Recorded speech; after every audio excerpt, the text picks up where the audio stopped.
Share market को पहले मैं भी जुआ समझता था, लेकिन जब थोड़ा सीखा तो पता चला कि ये किस्मत से नहीं, अक्ल से होता है। अब बात आती है कि शेयर मार्केट के बारे में जानोगे कहाँ से? तो या तो दिन भर न्यूज़पेपर में ढूंढते रहो, नहीं तो यूट्यूब पे जो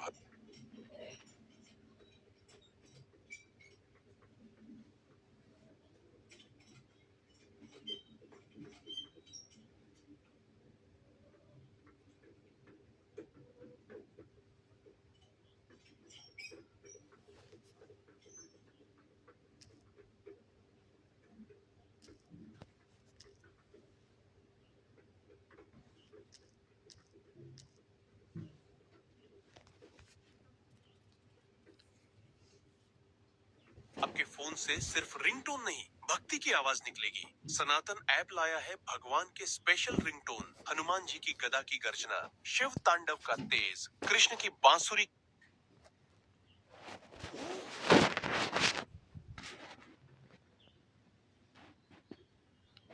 आज हम लोग जानेंगे या पढ़ेंगे कह लें पृथ्वी पर स्थानों की स्थिति के बारे में। जो क्लास 6 की चैप्टर है, जो क्लास 6 की चैप्टर है वो हम पढ़ेंगे इसमें। ठीक है। सामाजिक विज्ञान क्यों? तो सामाजिक विज्ञान सबसे पहला टॉपिक है विषय क, भारत एवं विश्व भूभाग एवं उनके निवासी। उसके बाद है अतीत के चित्रपट विषय ख में, और विषय ग में है हमारी संस्कृति, विरासत एवं ज्ञान परंपराएं। उसके बाद घ में है शासन और लोकतंत्र। उसके बाद अंघ में है हमारे आसपास क्षेत्र का आर्थिक जीवन। तो सबसे पहला आता है भारत एवं विश्व भूभाग एवं उनके निवास स्थान एवं उनके निवासी के बारे में क्या क्या पढ़ेंगे उसमें। तो उसमें पढ़ेंगे स्थल रूप एवं जीवन, महासागर एवं महाद्वीप, और पृथ्वी पर स्थानों की स्थिति। उसके बाद हम लोग जानेंगे अतीत के चित्रपट ख। उसमें क्या क्या पढ़ना है? तो इतिहास की समय रेखा एवं उसके स्रोत। उसके बाद दूसरा पढ़ना है भारत अर्थात इंडिया, और तीसरा पढ़ना है भारतीय सभ्यता का प्रारंभ। उसके बाद आता है विषय ग।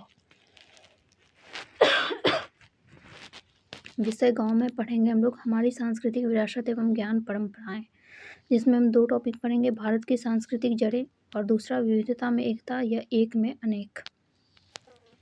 उसके बाद विषय घ में शासन और लोकतंत्र में हम लोग 4 टॉपिक के बारे में पढ़ेंगे कि नगरीय क्षेत्रों में स्थानीय सरकार कैसे काम करती है, ग्रामीण क्षेत्रों में स्थानीय सरकार कैसे काम करती है, परिवार और समुदाय और शासन। उसके बाद अंग, इसके हमारे आसपास का आर्थिक जीवन, हमारे आसपास की आर्थिक गतिविधियां क्या क्या हैं, कार्य का महत्व क्या है। आइए पता लगाएं कि ऊपर दिए गए चित्र को देखिए, आपने क्या देखा। ऊपर ये फिगर दिख रहा है, इसमें बताना है आपने क्या देखा।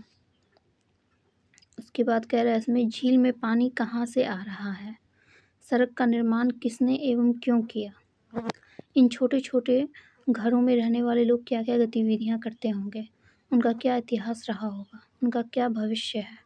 अपने उत्तरों को लिखिए एवं अपने साथियों के साथ इस पर चर्चा कीजिए। अब मुख्य पृष्ठ पर दिए गए चित्र को देखिए, आपके मन में क्या क्या सवाल आते हैं उनको लिखिए। इन 2 चित्रों से संबंधित प्रश्नों के उत्तर को जानने के लिए आप किस प्रकार प्रयास करेंगे। ऊपर दिए गए हमारे प्रश्न सामाजिक विज्ञान के किस प्रकार से संबंधित है। हम 21वीं शताब्दी में हैं। यदि आप इसे नहीं समझ सके तो जल्दी ही इसके बारे में पढ़ेंगे। इस बात से सभी सहमत हैं कि समय मानव सभ्यता के लिए अत्यंत चुनौतीपूर्ण है। एक तरफ तकनीक में तीव्र विकास हुआ है जिसने हमारी जीवन शैली में विभिन्न बदलाव किए हैं। दूसरी ओर इस समय संसार विभिन्न युद्धों, सशस्त्र संघर्षों और बढ़ते सामाजिक तनावों का सामना कर रहा है एवं हमारे ग्रह के प्राकृतिक पर्यावरण पर भारी दबाव पड़ रहा है। हम असाधारण संभावनाओं के युग में असामान्य चुनौतियों के साथ जीवन यापन कर रहे हैं। विश्व भर में अधिकाधिक लोग यह सोच रहे हैं कि मानवता के समक्ष आने वाली समस्याओं को किस प्रकार हल करें। हमारा समाज किस प्रकार शांति एवं समरसता के साथ जीवन जीना सीखे। हम किस प्रकार इस सुंदर ग्रह पृथ्वी, जिसे हम सभी साझा करते हैं, की रक्षा न केवल अपने लिए अपितु इस पर रहने वाली सभी प्रजातियों के लिए करें। इसका हम रीडिंग दे रहे हैं 6 क्लास का। ये एनसीईआरटी का फर्स्ट चैप्टर है, ठीक है, जिसका नाम है परिचय सामाजिक विज्ञान क्यों, ठीक है। और इसका हम रीडिंग दे रहे हैं, आप लोग सुनिए, समझिए इसको। यह मौलिक प्रश्न बहुत सरल है, परंतु इसके उत्तर उतने सरल नहीं हैं। यह सरल हो भी नहीं सकते, क्योंकि मानव समाज अधिक विविध एवं जटिल है। यदि हम प्रश्नों के उत्तर खोजना एवं उज्ज्वल भविष्य का निर्माण करना चाहते हैं, तो हमें विश्व को और विशेष रूप से मानव समाज को समझना होगा, और यही सामाजिक विज्ञान का सार है। आप सोच रहे होंगे कि सामाजिक विज्ञान भौतिकी या रसायन विज्ञान की तरह कोई विज्ञान है, किंतु ऐसा नहीं है। यह विषय जहाँ तक संभव है वैज्ञानिक तरीकों का उपयोग करता है। आप इस पाठ्यपुस्तक में कुछ उदाहरण देखेंगे, लेकिन इसका केंद्र मानव समाज है, जो स्वयं इतना विविधतापूर्ण है कि विज्ञान की तरह निर्धारित प्रक्रियाओं को अपनाने और निश्चित परिणामों को प्राप्त करने की संभावनाओं को छीन कर देता है। सामाजिक विज्ञान के कई उपविषय हैं, जैसे भूगोल, इतिहास, राजनीतिक विज्ञान, अर्थशास्त्र, समाजशास्त्र, मानव विज्ञान, पुरातत्व विज्ञान, मनोविज्ञान इत्यादि। आपको इन शब्दों से भयभीत होने की आवश्यकता नहीं है। इसमें से कुछ उपविषयों का अध्ययन आप माध्यमिक स्तर पर करेंगे। मध्य स्तर पर हमने इस तरह का वर्गीकरण नहीं किया है। इसकी जगह हमने 5 प्रमुख विषयों का उपयोग किया है। आइए इस पर एक दृष्टि डालते हैं। विषय क, भारत एवं विश्व, भूभाग एवं उनके निवासी। इस विषय में हमारे आसपास की भौगोलिक दुनिया की बुनियादी बातें एवं हमारे ग्रह की कुछ मुख्य विशेषताओं और उन्हें मानचित्र पर दर्शाने का तरीका शामिल है। यह विषय महत्वपूर्ण क्यों है, जबकि हम मोबाइल पर शानदार मानचित्र प्राप्त कर सकते हैं? वास्तव में यह विषय मानचित्रों से इतर भी चर्चा करता है। इस विषय के माध्यम से पता चलता है कि संपूर्ण इतिहास के दौरान मानव सभ्यता के फूलने में भौगोलिक संरचनाओं यथा जैसे समुद्र, पर्वत, नदियाँ आदि ने किस प्रकार की भूमिका निभाई। भारत के संदर्भ में यह विषय बताता है कि भारत की प्राकृतिक अवस्थिति ने उसकी प्राचीन सभ्यता को किस प्रकार अनूठी पहचान प्रदान की है। विषय ख, अतीत के चित्रपट। चित्रपट कैनवास जैसा एक बहुत बड़ा टुकड़ा होता है, जिस पर चित्र एवं डिजाइन बने होते हैं। कभी कभी ये ऐतिहासिक घटनाओं की व्याख्या करते हैं। इसे आमतौर पर दीवार पर लटका कर रखा जाता है। इस चित्रपट में अतीत का चित्रण हम भारत के अतीत से करना आरंभ करेंगे। शायद आप यह सोच रहे होंगे कि अतीत को लेकर चिंतित क्यों होना चाहिए। वास्तव में यही वर्तमान को समझने की कुंजी है, और इस विषय में दिए गए अध्याय आपको इस बारे में अधिक स्पष्ट करते दिखेंगे। दूसरे शब्दों में कहें तो अतीत हमारी पहचान का मुख्य स्रोत है, जो हमें यह समझने में सहायता करता है कि हम कौन और कहाँ से आए हैं।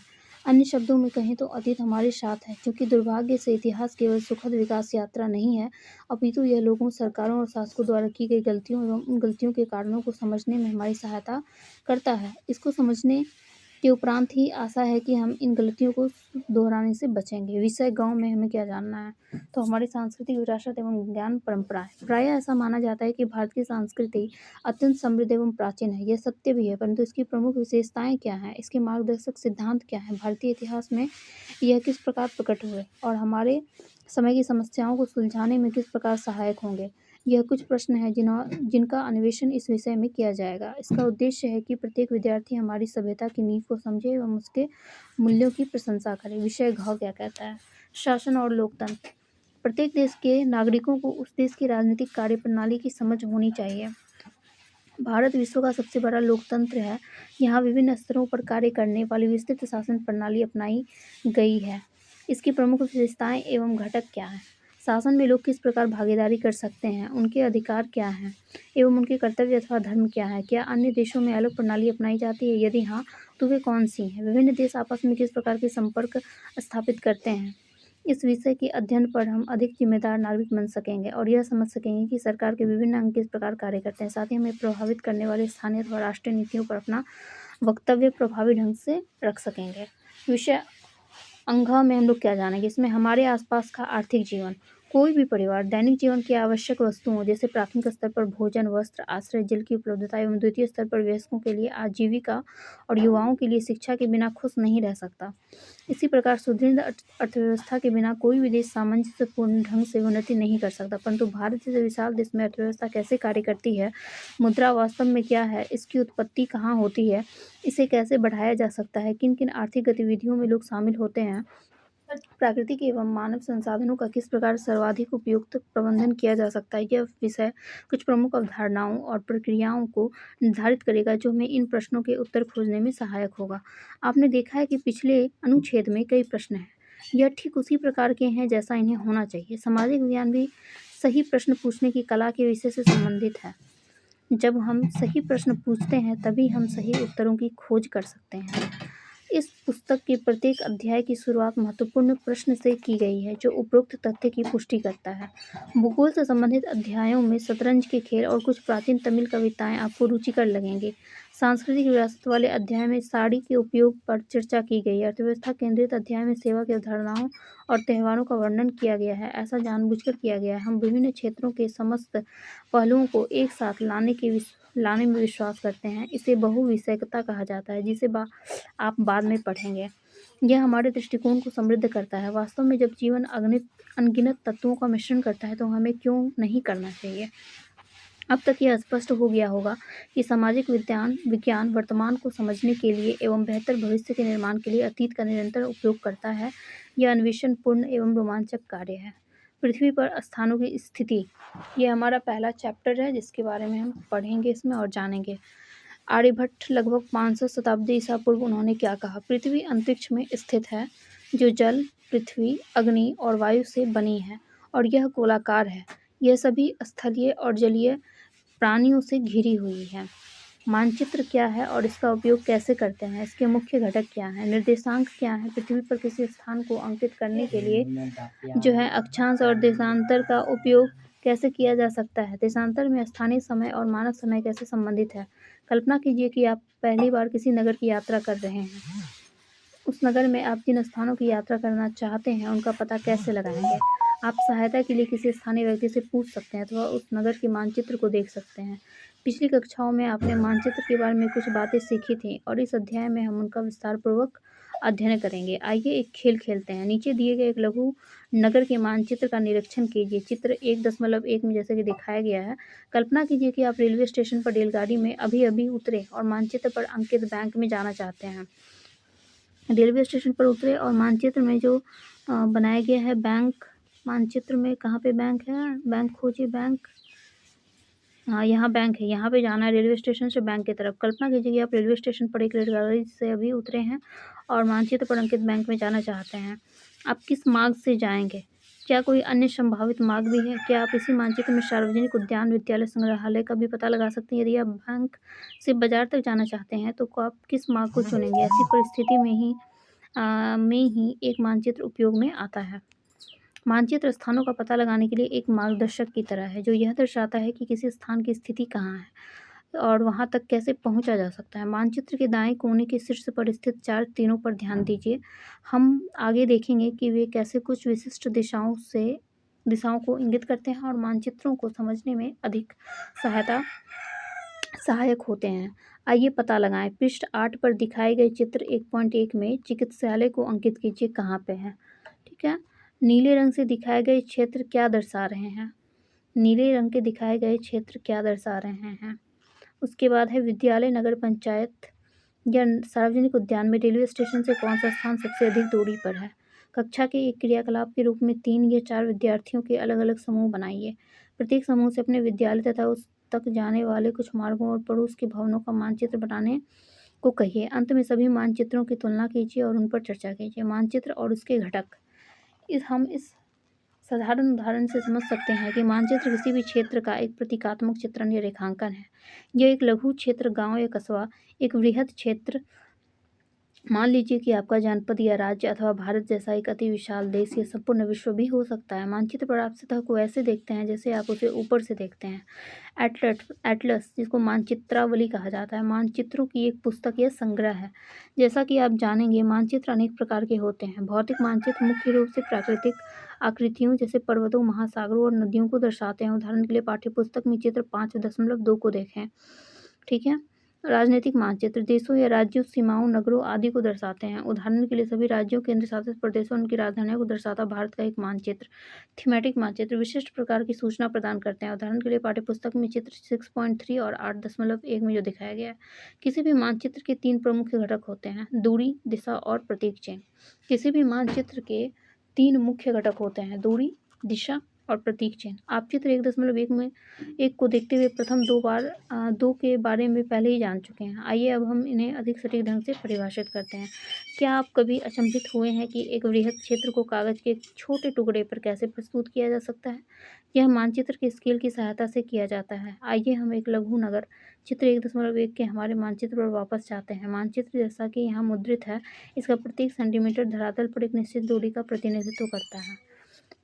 माना कि यह 500 मीटर है, तो हम कहेंगे कि स्केल सेंटीमीटर 500 मीटर है। अब इस पाठ्यपुस्तक के अध्याय 5 के चित्र 5.2 में भारतीय मानचित्र को देखिए। स्केल नीचे बाएं कोने में एक रूलर के द्वारा दर्शाई गई है, जिसकी लंबाई के ऊपर 500 और किनारे किलोमीटर लिखा हुआ है। सामान्यतः इसका अर्थ यह होता है कि जो रूलर मुद्रित चित्र में 2.5 सेंटीमीटर मापता है, वह भूमि पर 500 किलोमीटर को दर्शाता है। इसलिए मानचित्र पर चिन्हित किन्हीं दो बिंदुओं के बीच की वास्तविक दूरी उस स्केल पर निर्भर है जिसका मानचित्र उपयोग करता है। आइए पता लगाएं। किसी विद्यालय के खेल मैदानों का एक साधारण मानचित्र बनाइए। मान लीजिए कि यह 40 मीटर लंबा और 30 मीटर चौड़ा आयताकार क्षेत्र है। इसे अपने रूलर की सहायता से 1 सेंटीमीटर बराबर 10 मीटर के स्केल पर सटीक ढंग से खींचिए। अब इस आयताकार क्षेत्र के विकर्ण को मापिए। आपके द्वारा की गई माप कितने सेंटीमीटर की है? स्केल की सहायता में से खेल मैदान की विकर्ण की वास्तविक लंबाई की मीटर में गणना कीजिए। आइए लघु नगर की मानचित्र चित्र 1.1 के दाईं ओर शीर्ष पर स्थित 4 तीरों पर वापस आते हैं। ये 4 दिशाओं को इंगित करते हैं। शीर्ष पर उत्तर और घड़ी के कांटे की दिशा में घूमते हुए पूर्व, दक्षिण तथा पश्चिम। इन्हें चतुर्दिश या प्रधान बिंदु भी कहा जाता है।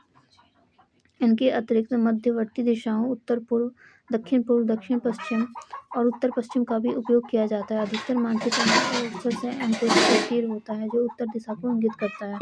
आइए पता लगाएं। लघु नगर के मानचित्र पर पुनः विचार कीजिए। नीचे दी गई सूची में सही और गलत कथनों की पहचान कीजिए। बाजार चिकित्सालय के उत्तर में है। चिकित्सालय के उत्तर में। संग्रहालय बैंक के दक्षिण पूर्व में है। रेलवे स्टेशन चिकित्सालय के उत्तर पश्चिम में है। झील आवासीय भवन के उत्तर पश्चिम में है।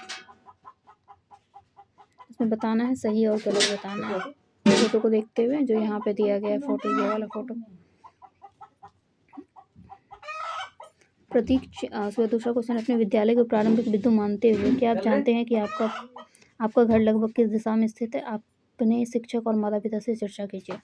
प्रतीक चिन्ह मानचित्रों का एक और महत्वपूर्ण घटक है। हमारे मानचित्र में वास्तविक भूमि और कुछ अन्य अवयवों के लघु आरेख ड्राइंग्स हैं, लेकिन एक बड़े नगर या एक देश के मानचित्र पर इन सभी के चित्रण के लिए पर्याप्त स्थान नहीं होगा। इसकी जगह इन आकृतियों के रेखांकन के लिए चिन्हों का उपयोग किया जाता है। उदाहरण के लिए भवनों के विभिन्न प्रकारों जैसे रेलवे स्टेशन, विद्यालय, डाकघर, मार्गों, रेलवे लाइनों और नदी या ताल या वन के लिए प्रतीक चिन्ह। इस तरीके से मानचित्र पर उपलब्ध सीमित स्थान पर अनेक विवरण दर्शाए जा सकते हैं। विभिन्न उपयोगकर्ता मानचित्र को अधिक सरलता से समझें, इसलिए मानचित्र निर्माता विशिष्ट प्रतीक चिन्हों का उपयोग करते हैं। विभिन्न देश प्रतीक चिन्हों ने अलग अलग समुच्चय का उपयोग करते हैं। सरकारी निकाय, भारतीय सर्वेक्षण विभाग ने भारत या भारत के भागों के मानचित्रों के लिए प्रतीक चिन्हों का एक संकलन निर्धारित किया है। उनमें से कुछ चयनित चिन्हों को पृष्ठ 11 और चित्र 1.2 में दर्शाया गया है। अपने घर, विद्यालय और कुछ अन्य महत्वपूर्ण भू चिन्हों सहित अपने स्थान या अपने गांव का एक मानचित्र बनाइए। चतुर्दिश को दर्शाइए और दर्शाई गई कुछ महत्वपूर्ण आकृतियों को अंकित करने के लिए कुछ चिन्हों का उपयोग कीजिए जो चित्र 1.2 में दर्शाए गए हैं। रेलवे लाइन, बड़ी लाइन, छोटी लाइन, रेलवे स्टेशन। सड़कें, हमको नहीं पता है। सड़कें पक्की या कच्ची, सीमा, अंतर्राष्ट्रीय, राज्य, जिला, नदी, कुआं, तालाब, नहर, सेतु, मंदिर, गिरजाघर, मस्जिद और छतरी, डाकघर, डाक एवं टेलीग्राफ कार्यालय, पुलिस स्टेशन। उसके बाद आता है बस्तियां और कब्रिस्तान। वृक्ष और घास को दर्शाया गया है। इसमें आप देख सकते हैं पृथ्वी का मानचित्र। पृथ्वी का मानचित्रण कुछ अधिक कठिन है क्योंकि हमारे ग्रह का आकार चपटा नहीं है। पृथ्वी का मानचित्र कुछ अधिक कठिन है क्योंकि हमारे ग्रह का जो आकार है वह चपटा नहीं है। इसकी आकृति लगभग गोलाकार है। हम लोग इसे कहते हैं कि क्योंकि यह पूर्ण गोलाकार नहीं है, फिर तो ध्रुवों पर थोड़ी चपटी है, हम इसे व्यवहारिक दृष्टि से गोलाकार मानेंगे। कागज के एक समतल पृष्ठ पर एक गोलाकार वस्तु को यथावत चित्रित करना संभव नहीं। ऐसा क्यों है, इसे समझने के लिए एक संतरी को इस प्रकार छीलिए कि आपके पास उसके छिलकों के केवल 3 अथवा 4 टुकड़े हों। इसके बाद एक मेज पर उन्हें चपटा करने का प्रयास कीजिए। आप पाएंगे कि किनारों को तोड़े बिना आप यह नहीं कर सकते। आप एक ग्लोब पर विचार कीजिए जो एक गोल आकृति जैसा है। उस पर एक मानचित्र बनाया गया है। यह पृथ्वी, चंद्रमा, मंगल ग्रह तारों और तारामंडल आदि का भी एक मानचित्र हो सकता है। इस पृष्ठ पर दिए गए प्रथम चित्र पर दर्शाई गई वह भौतिक वस्तु जो गोलाकार है, सामान्यतः धातु, प्लास्टिक या कार्डबोर्ड से बनी होती है। हम यहाँ पृथ्वी के भूगोल का प्रतिनिधित्व करने वाले ग्लोब का अध्ययन करेंगे। क्योंकि ग्लोब और पृथ्वी का आकार एक समान गोलाकार होता है, इसलिए ग्लोब किसी समतल मानचित्र की तुलना में जो है पृथ्वी के भूगोल का बेहतर प्रतिनिधित्व करता है। आइए इसकी कुछ विशेषताओं का पता करें। निर्देशांक को समझना। किसी नगर या कस्बे के एक बड़े बाजार की कल्पना कीजिए जिसमें सीधी पंक्तियों में समान आकार की दुकानें हैं। आप बाजार में एक स्टेशनरी की दुकान पर अपने मित्र से मिलना चाहते हैं, लेकिन आपका मित्र यह नहीं जानता कि दुकान कहाँ पर है। अतः आप उसे इस प्रकार का निर्देश देंगे कि प्रवेश द्वार से 5वीं पंक्ति की 7वीं दुकान पर शाम 6 बजे मुझसे मिले। इससे आपका मित्र आपकी सही स्थिति को निर्धारित कर पाएगा। अब शतरंज के पटल पर विचार करते हैं। आगे बढ़ने वाले खिलाड़ी की चालों को दर्ज करने के लिए मुख्य खानों पर अक्षर क से ज तक और दोनों ओर के बीच अंक 1 से 8 तक लगाए जाते हैं। चित्र देखिए। इस साधारण प्रणाली से खिलाड़ी प्रत्येक वर्ग को अंकित कर पाते हैं और प्रत्येक चाल चिन्हित करते हैं। यहाँ पर सफेद पक्ष की रानी के सामने वाले प्यादे को 2 चाल आगे बढ़ाकर एक बहुत सामान्य चाल खेल का आरंभ किया गया। तब प्यादा घ 2 और घ 4 की ओर आगे बढ़ा है। आइए पता लगाएं। यदि आप काले पक्ष की ओर से खेलना हो और उसी विधि से प्रत्युत्तर देना हो तो इन्हीं नियमों का उपयोग करते हुए अपनी चाल लिखिए। इन 2 उदाहरणों में प्रयुक्त प्रणाली को निर्देशांक प्रणाली कहा जा सकता है। इनके 2 निर्देशांकों की सहायता से स्टेशनरी की दुकान के साथ साथ शतरंज के पटेल पर वर्गाकृति को भी ठीक ठीक निर्धारित किया जा सकता है। मानचित्र पर किसी स्थान की स्थिति के निर्धारण के लिए निर्देशांक की इस प्रणाली का प्रयोग किया जा सकता है। आइए देखें यह प्रणाली कैसे काम करती है। अक्षांश। आइए ग्लोब को पुनः देखते हैं। इस पर उत्तर ध्रुव और दक्षिण ध्रुव की पहचान करना सरल है। ग्लोब को घुमाइए। जब यह घुमाया जाता है तो ऊपर और निचले स्तर पर स्थित बिंदु 2 ध्रुव हैं। इनके मध्य में भूमध्य रेखा विषुवत वृत्त होती है। उस वृत्त को पहचानिए जो इसे चिन्हित करता है। कल्पना कीजिए कि आप भूमध्य रेखा पर खड़े हैं और दोनों ध्रुवों में से किसी एक ध्रुव की ओर यात्रा कर रहे हैं। ऐसा करते समय भूमध्य रेखा से अपनी दूरी बढ़ती जाएगी।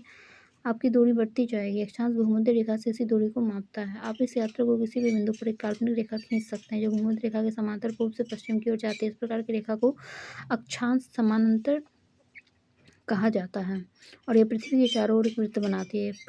ग्लोब पर यह सुनिश्चित करना सरल है कि सबसे बड़ा वृत्त विषुवत वृत्त है, जबकि हम जैसे ही उत्तर की ओर या दक्षिण की ओर आगे बढ़ते हैं तो अक्षांश द्वारा अंकित किए गए वृत्त छोटे हो जाते हैं। चित्र 1.3 में दर्शाया गया है। अक्षांशों को अंशों डिग्री में व्यक्त किया जाता है। परंपरागत रूप से विषुवत वृत्त अक्षांश 0 डिग्री या 0 अंश, जबकि 2 ध्रुवों के अक्षांश क्रमशः 90 अंश उत्तर और 90 अंश दक्षिण, इसे 90 डिग्री उत्तर और 90 डिग्री दक्षिण के रूप में लिखा जाता है। अक्षांश और जलवायु के बीच एक संबंध है। भूमध्य रेखा के चारों ओर जलवायु सामान्यतः गर्म, इसे उष्ण भी कहा जाता है, होती है। जैसे ही आप भूमध्य रेखा से दूर 2 ध्रुवों में से किसी एक की ओर यात्रा करते हैं तब अक्षांश की डिग्री बढ़ती जाती है और जलवायु शीतोष्ण हो जाती है। उत्तर या दक्षिण ध्रुव के निकट जलवायु शीत ठंडी होती है। आप विज्ञान में पढ़ेंगे कि ऐसा क्यों होता है और यह भी हम एक वर्ष की समयावधि में विभिन्न ऋतुओं का अनुभव क्यों करते हैं। देशांतर। आप कल्पना कीजिए कि आप संभवतः सर्वाधिक छोटी रेखा या उत्तर ध्रुव से दक्षिण ध्रुव की ओर यात्रा कर रहे हैं। ग्लोब का अवलोकन कीजिए। आप पाएंगे कि यूरोप और अफ्रीका के मार्ग से जाने की जगह आप एशिया के मार्ग से भी जा सकते हैं और दूरी एक समान होगी। इन रेखाओं को देशांतरीय याम्योत्तर मेरिडियन ऑफ लॉन्गिट्यूड कहा जाता है। ये अर्धवृत्त है जो एक ध्रुव से दूसरे ध्रुव तक जाता है। Meridian of longitude. आप विज्ञान में यह भी सीखेंगे कि पृथ्वी अपनी धुरी पर घूमती है। इसे सरलता से समझने के लिए केवल लैंप को अपने ग्लोब से थोड़ा दूर रखिए और कल्पना कीजिए कि यह सूर्य जो पृथ्वी को प्रकाशित कर रहा है। ग्लोब को पूर्व की ओर घुमाने पर हम देख सकते हैं कि पृथ्वी पर कुछ स्थानों पर प्रातःकाल, अन्य स्थानों पर मध्याह्न, सायं या रात्रि हो रहे हैं। जब एक देश में प्रातः नाश्ते का समय होता है, अन्य देशों में मध्याह्न भोजन का समय होता है और किसी तीसरे देश में लोग रात्रि भोजन कर गहरी नींद में सो रहे होते हैं। इसी कारण एक स्थान के देशांतर के माप द्वारा हम उस स्थान के समय को भी मापेंगे। आइए देखें कि यह कैसे होता है। देशांतर को मापने के लिए हमारे द्वारा प्रमुख याम्योत्तर पृष्ठ 14 पर क्षेत्र 1.3 कहे जाने वाले संदर्भ बिंदु को परिभाषित करना आवश्यक है। इसे ग्रीनिच याम्योत्तर भी कहा जाता है क्योंकि वर्ष 1884 में कुछ देशों ने तय किया कि इंग्लैंड में लंदन के एक चित्र ग्रीनिच ग्रीनिच से गुजरने वाली याम्योत्तर प्रमुख याम्योत्तर के लिए अंतर्राष्ट्रीय मानक मानी जाएगी। इसे 0 डिग्री देशांतर के रूप में अंकित किया जाता है। यदि आप ध्रुवों में से किसी एक की ओर यात्रा करते हैं, जो इस प्रकार अक्षांश भूमध्य रेखा से दूरी का एक माप है, उसी प्रकार यदि आप भूमध्य रेखा के साथ यात्रा करते हैं तो देशांतर प्रमुख याम्योत्तर से दूरी का एक माप है। देशांतर को भी डिग्री में मापा जाता है। पश्चिम हो या पूर्व, इसका मान 0 डिग्री से 180 डिग्री तक बढ़ता है और इसमें पश्चिम के लिए प तथा पूर्व के लिए पू वर्णों को जोड़ा जाता है। उदाहरणतः पूर्णांक का उपयोग करते हुए न्यूयॉर्क का देशांतर 74 डिग्री पूर्व या पश्चिम जो हो, जबकि दिल्ली में पश्चिम जबकि दिल्ली का 77 डिग्री पूर्व और टोक्यो का 140 डिग्री पूर्व है। जैसा कि आप देशांतर के याम्योत्तर के ऊपर देख सकते हैं, 180 डिग्री पश्चिम और 180 डिग्री पूर्व एक ही देशांतर, इसलिए इस देशांतर को पश्चिम या पूर्व न लेकर 180 डिग्री ही लिखा जाता है। अक्षांश और देशांतर मिलाकर एक स्थान को 2 निर्देशांक होते हैं। इनके साथ आप पृथ्वी पर किसी स्थान पर पता लगाने में सक्षम हैं। इस प्रकार जब यह कहा जाता है कि दिल्ली 29 डिग्री उत्तर अक्षांश और 77 डिग्री पूर्व देशांतर पर स्थित है, तो इसे आप भलीभांति समझ सकते हैं कि यद्यपि यह डिग्री अनुमानिक रूप से पूर्ण है, किंतु सटीक नहीं। पृष्ठ 14 एवं चित्र 1.3 में नीली रेखाएं ग्लोब पर अक्षांश और देशांतर के याम्योत्तर को दर्शाती है। यह रेखाएं जो हैं मिलकर ग्लोब पर एक ग्रिड बनाती है। देख सकते हैं आप, यह रेखाएं मिलकर ग्लोब पर एक ग्रिड बनाती है, जिन्हें ग्रिड रेखाएं भी कहा जाता है। आइए पता लगाएं। यदि आप कक्षा में ग्लोबीय मानचित्रावली में स्पष्ट रूप से अक्षांश और देशांतर अंकित करते हैं, तो मुंबई, कोलकाता, सिंगापुर, पेरिस के अक्षांश और देशांतर के लगभग मान को लिखने का प्रयास कीजिए। यह चित्र दर्शाता है कि कैसे प्रमुख याम्योत्तर पृथ्वी को पश्चिम गोलार्ध और पूर्वी गोलार्ध में, जबकि भूमध्य रेखा उत्तरी और दक्षिणी गोलार्ध में विभाजित करती है। ग्रीनिच याम्योत्तर पश्चिमी गोलार्ध, उत्तरी गोलार्ध, पूर्वी गोलार्ध, दक्षिणी गोलार्ध, उत्तरी गोलार्ध, दक्षिणी गोलार्ध, पूर्वी गोलार्ध, पश्चिमी गोलार्ध। ग्रीनिच याम्योत्तर।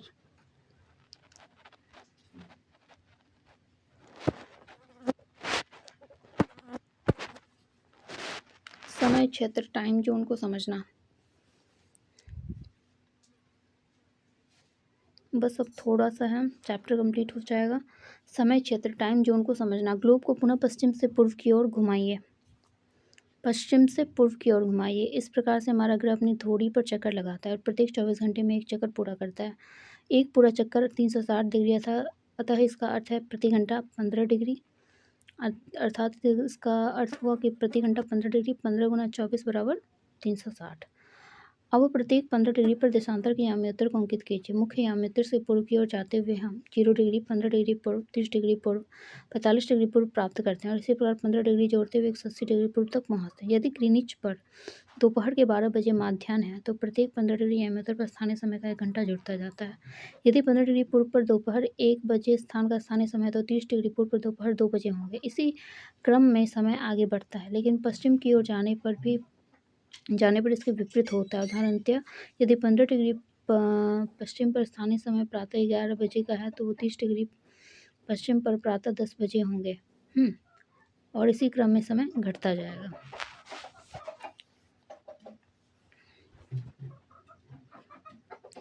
आइए पता लगाएं। एक दिन ढलती दोपहर में 2 मित्र, एक पोरबंदर गुजरात में और दूसरा तिनसुकिया असम में बैठे हुए फ़ोन पर बातचीत कर रहे हैं। तिनसुकिया वाला मित्र कहता है कि असम में सूर्यास्त हो गया है और अब अंधेरा है, जबकि पोरबंदर वाला मित्र चकित होकर कहता है, लेकिन यहाँ तो अभी भी दिन का प्रकाश है, बताइए कि ऐसा क्यों है।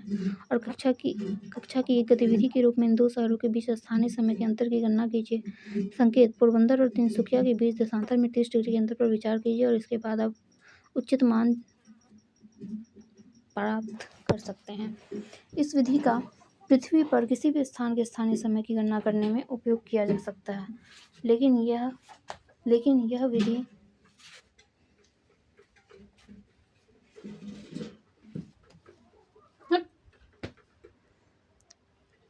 इस विधि का पृथ्वी और पर किसी स्थान के स्थानीय समय की गणना करने में उपयोग किया जा सकता है, लेकिन यह विधि किसी देश के अंदर अनेक स्थानीय समयों के उपयोग के संदर्भ में उचित नहीं होगा। इसी कारण अधिकतर देश उनके मध्य से गुजरने वाले याम्योत्तर पर आधारित एक मानक समय को अपनाते हैं। भारतीय मानक समय, इंडियन स्टैंडर्ड टाइम या IST, ग्रीनिच जिसे ग्रीनिच मीन टाइम या GMT भी कहा जाता है। ग्रीनिच मीन टाइम GMT भी कहा जाता है, पर स्थानीय समय से 5 घंटे 30 मिनट आगे है।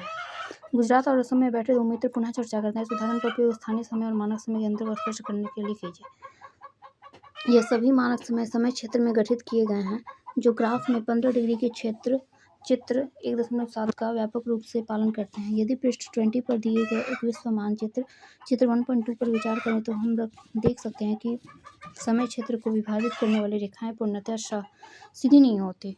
ऐसा इसलिए कि इन्हें अंतर्राष्ट्रीय सीमाओं का पालन करते हुए प्रत्येक देश के मानक समय का ध्यान रखना पड़ता है। मानचित्र में कुछ देशों के भीतर लिखित संख्याओं को उनका मानक समय प्राप्त करने के लिए GMT में जोड़ें। यदि उनका एक धनात्मक चिन्ह है अथवा घटाएं, यदि उनका ऋणात्मक चिन्ह है तो घटा दें, और अगर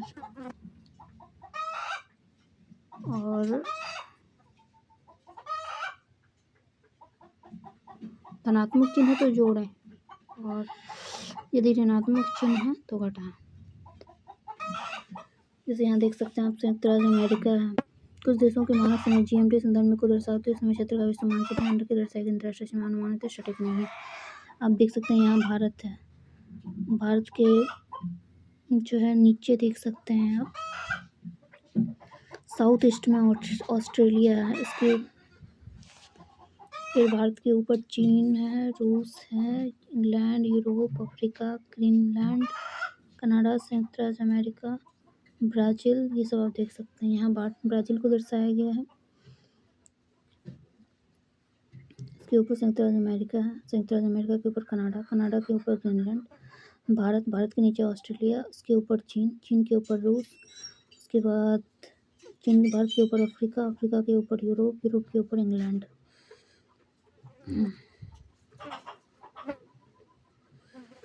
इस स्पष्टीकरण से यह प्राप्त होता है कि प्रत्येक देश का एक मानक समय है। यह हर एक देश में एक जैसा नहीं होता। रूस, कनाडा या संयुक्त राज्य अमेरिका जैसे देश एकल समय क्षेत्र की दृष्टि से अत्यधिक विशाल हैं। कौन कौन से देश? तो हो गया कनाडा, रूस हो गया, कनाडा हो गया, रूस, उसके बाद कनाडा, अच्छा इस साइड में है संयुक्त राज्य अमेरिका के ऊपर कनाडा। ये संयुक्त राज्य अमेरिका जैसे देश एकल समय क्षेत्र की दृष्टि से अत्यधिक विशाल है। संयुक्त राज्य अमेरिका में 6 समय क्षेत्र और रूस में 11 समय क्षेत्र हैं, जिसका अर्थ यह है कि पूर्व से पश्चिम की ओर रूस में यात्रा करने के लिए स्थानीय समय के साथ समन्वय के लिए आपको अपनी घड़ी को 10 बार पुनर्समायोजित करना पड़ेगा। इसी प्रकार चित्र 1.9 में भारत पर केंद्रित कुछ देशों के GMT के संबंध में मानक समय दर्शाता है। ग्रीनिच पर स्थित कुछ मुख्य यामी उत्तर, जिसके विपरीत की रेखा लगभग 180 डिग्री देशांतर पर है, उसे अंतर्राष्ट्रीय तिथि रेखा कहा जाता है। जैसा कि आप मानचित्र में देख सकते हैं, +12 और -12 समय क्षेत्र, +12 और -12 समय क्षेत्र इस रेखा पर एक दूसरे को छूते हैं। यदि आप इसे समुद्री जहाज या विमान से पार करते हैं तो आपके द्वारा अपनी घड़ी की तिथि में परिवर्तन करना आवश्यक है। यदि आप पूर्व की ओर से यात्रा करते हुए इसे पार करते हैं तो आप एक दिन, मान लीजिए सोमवार से रविवार, और घटाएंगे। यदि आप पश्चिम की ओर इसे पार करते हैं तो आप एक दिन रविवार से सोमवार जोड़ेंगे। हमने कहा कि अंतर्राष्ट्रीय तिथि रेखा लगभग 180 डिग्री के देशांतर पर है। अगर पश्चिम में जाएंगे तो जोड़ेंगे, अगर पूर्व में जाएंगे तो घटा देंगे। हमको लगता है पूर्व की ओर यात्रा करते हुए इसे पार करते हैं तो आप एक दिन, मान लीजिए सोमवार से रविवार, घटाएंगे। हाँ, है ना। पूर्व की तरफ अगर जा रहे हैं तो घटाएंगे, पश्चिम की ओर जा रहे हैं तो एक दिन बढ़ा देंगे। यदि आप पश्चिम की ओर से पार करते हैं तो आप एक दिन रविवार से सोमवार जोड़ेंगे। हमने कहा कि अंतर्राष्ट्रीय तिथि रेखा लगभग 180 डिग्री के देशांतर पर है, लेकिन यह कुछ दिशाओं में एक दिन का विभाजन होने से बचने के लिए टेढ़ी मेढ़ी होकर गुजरती है। आगे बढ़ने से पहले मानचित्र पृथ्वी के क्षेत्र, चाहे वह छोटा हो या बड़ा, को दर्शाने के लिए एक अत्यधिक उपयोगी साधन है। मानचित्र के मुख्य घटक दूरी, दिशा और प्रतीक चिन्ह है। दूरी, दिशा और प्रतीक चिन्ह पृथ्वी के प्रत्येक स्थान की एक स्थिति है, जिसको अक्षांश और देशांतर के ग्रिड पूर्व से पश्चिम की ओर जाने वाली भूमध्य रेखा के समानांतर, उत्तर से दक्षिण की ओर जाने वाली दूसरे ध्रुव तक काल्पनिक रेखाओं की सहायता से सही परिभाषित किया जा सकता है। देशांतर के समय निर्धारित किया जा सकता है और समय क्षेत्र को भी परिभाषित किया जाता है। अंतर्राष्ट्रीय तिथि रेखा मुख्य यामित्र के विपरीत लगभग 180 डिग्री के देशांतर पर अवस्थित है। अंतर्राष्ट्रीय तिथि रेखा को पार करने पर तिथि में एक दिन परिवर्तन होता है। प्रश्न, क्रियाकलाप और परियोजनाएं, क्या क्या क्वेश्चन दिया गया वो आपको बता देते हैं। इस पाठ्य पुस्तक के पृष्ठ 10 और अध्याय 5 में चित्र 5.2 के संदर्भ में 2.5 सेंटीमीटर बराबर 500 किलोमीटर का पैमाना लेते हुए नर्मदा नदी के मुहाने से गंगा नदी के मुहाने तक की वास्तविक दूरी की गणना कीजिए। संकेत मानचित्र पर अपनी माप को एक सरल संख्या में पूर्णांकित कीजिए। दूसरा क्वेश्चन है, जब लंदन में दोपहर 12 बजे का समय होता है तो उसी समय भारत में सायं के 5:30 बजते हैं। 5:30 होता है, ऐसा क्यों होता है? तीसरा प्रश्न, हमें मानचित्र में प्रतीक चिन्हों और रंगों की आवश्यकता क्यों होती है? चौथा प्रश्न, आपके घर या विद्यालय की 8 दिशाओं में क्या क्या स्थित है, पता लगाइए। पांचवा क्वेश्चन, स्थानीय समय और मानव समय के बीच क्या अंतर है? समूहों में चर्चा कीजिए और फिर प्रत्येक समूह 100 से 150 शब्दों तक का एक उत्तर लिखें। उत्तर की तुलना कीजिए। छठा क्वेश्चन, दिल्ली और बेंगलुरु के अक्षांश क्रमशः 29 डिग्री उत्तर और 13 डिग्री उत्तर हैं और उनका देशांतर लगभग 77 डिग्री पूर्व एक ही है। दोनों नगरों के बीच स्थानीय समय में कितना अंतर होगा? सातवां प्रश्न, निम्नलिखित कथनों पर सही या गलत का चिन्ह लगाइए और इसे एक या दो वाक्य में समझाइए। अक्षांशों के सभी समानांतरों की लंबाई समान होती है। देशांतर के एरिया में उत्तर की लंबाई भूमध्य रेखा की आधी होती है। तीसरा प्रश्न, दक्षिणी ध्रुव का अक्षांश 90 डिग्री दक्षिण है। चौथा प्रश्न, असम में स्थानीय समय और IST भारतीय मानक समय एक ही है। उसके बाद इसी में है प्रश्न, समय क्षेत्र को पृथक करने वाली रेखाएं देशांतर के यानी उत्तर के समान होती है। भूमध्य रेखा का अक्षांश वृत्तपीय है। उसके बाद आठवां प्रश्न है कि निम्नलिखित बहुविकल्पीय प्रश्नों में से सही उत्तर पर चिन्ह लगाइए। भूमध्य रेखा के लिए अक्षांश का मान क्या है? 0 डिग्री है, 90 डिग्री उत्तर है, 90 डिग्री दक्षिण है या 180 डिग्री है? पृथ्वी पर किसी स्थान को निर्धारित करने के लिए दो निर्देशांकों का उपयोग किया जाता है, ऊंचाई और चौड़ाई, मापक और प्रतीक, अक्षांश और देशांतर, दिशा और दूरी। प्रधान या अमृतसर प्रथम प्राइम मेरिडियन कहाँ से गुजरती है? Delhi, Greenwich, New York, Tokyo. भारतीय मानक समय IST Greenwich mean time GMT से कितने आगे हैं? रिक्त स्थानों की पूर्ति कीजिए। एक नक्शे के 3 महत्वपूर्ण घटक होते हैं, कौन कौन से? दूरी, दिशा और प्रतीक चिन्ह। 4 मुख्य दिशाएं कौन कौन सी हैं? पूर्व, पश्चिम, उत्तर, दक्षिण। भारत की अक्षांश सीमा लगभग डैश से डैश तक है और देशांतर सीमा लगभग डैश से डैश तक है। प्राचीन भारत में डैश नामक एक प्रधान यमुना थी जो डैश नगर से गुजरती थी। ये सब कुछ प्रश्न हैं। ये प्रश्न मैं कल करवा दूंगी आप लोगों का।